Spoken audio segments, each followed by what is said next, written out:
అక్రమ దందాలు ఎన్నో చేసి లిక్కర్ స్కామ్ లో చిక్కుకొని పార్టీని భ్రష్టు పట్టి నాశనం చేసింది నువ్వు కాదా? నేను ఒక్కడే చెప్తున్నాను, ఆ లిక్కర్ స్కామే బోగస్. అది నరేంద్ర మోడీ సృష్టి. వేర్ ఇస్ ద స్కామ్ అండి? That was the liquor policy of the Delhi government. రెండవది, అసలు నా కూతురు ముత్యంలాగా బయటకు వస్తుంది, మీరు చూడబోతారు, కడిగిన ముత్యంలాగా. ఆమెకు సంబంధం లేదు, ఆమెకేం తెలియదు, ఏమాత్రం సంబంధం లేదు. ఆమెను మొట్టమొదలేమో విట్నెస్ కింద అని సిబిఐ వాళ్ళు వచ్చింది, ఇవాళ అపరాధి అంటున్నారు. What is this? That it self is indicating. 3 సంవత్సరాల నుంచి అదే ప్రశ్న, ఇంకో ప్రశ్న లేదు. ఎక్కడ ఒక రూపాయి రికవరీ లేదు. ఢిల్లీ ముఖ్యమంత్రిని తీసుకుపోయి జైల్లో పెట్టినారు. అది నియంతృత్వానికి పరాకాష్ట. There is no scam at all. ఒక రూపాయి ఇక్కడ రికవర్ కాలేదు, ఎవడెవరికి ఇచ్చింది పట్టుకున్నది లేదు.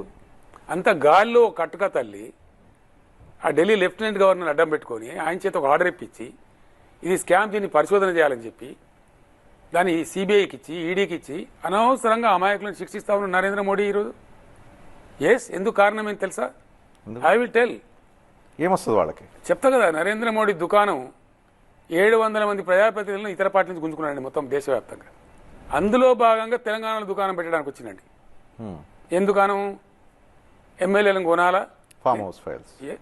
అదే ఫైల్స్ అంత ఫైల్స్ తోకమంటారు. ఫామ్ హౌస్ లో ఎమ్మెల్యేలను కొనుగోలుకి సంబంధించి దొరికింది కదా వాళ్ళు.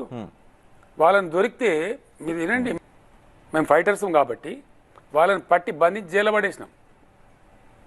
బిఎల్ సంతోష్ ఎవరైతే ఇలా ప్రధాన కార్యదర్శి బీజేపీ ఉన్నాడో అతను దీనికి మూల సూత్రధారి కాబట్టి వాళ్ళ ఢిల్లీలో ఉండే బీజేపీ సెంట్రల్ ఆఫీసులో కూర్చుంటే అరెస్ట్ చేయమని పోలీసులను పంపించినాం అక్కడికి.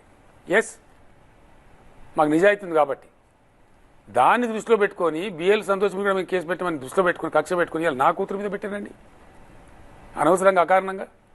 నిర్దోషి అయినటువంటి ఒక ఆడపిల్లని కూడా చూడకుండా నిర్బంధించి ఎన్నికల ముందు, జస్ట్ ఎన్నికలకు ముందు, తద్వారా కేసీఆర్ని అపఖ్యాతి పాలు చేసి మనకేదో స్పేస్ వస్తుందని బీజేపీ అనుకున్నారు. దాని ఫలితం అనుభవిస్తారు కదా, తెలంగాణ ప్రజలు చూపెడతారు కదా ఇప్పుడు. కానీ ఘోరమైన పాపకృత్యం నరేంద్ర మోడీ గారు చేసింది.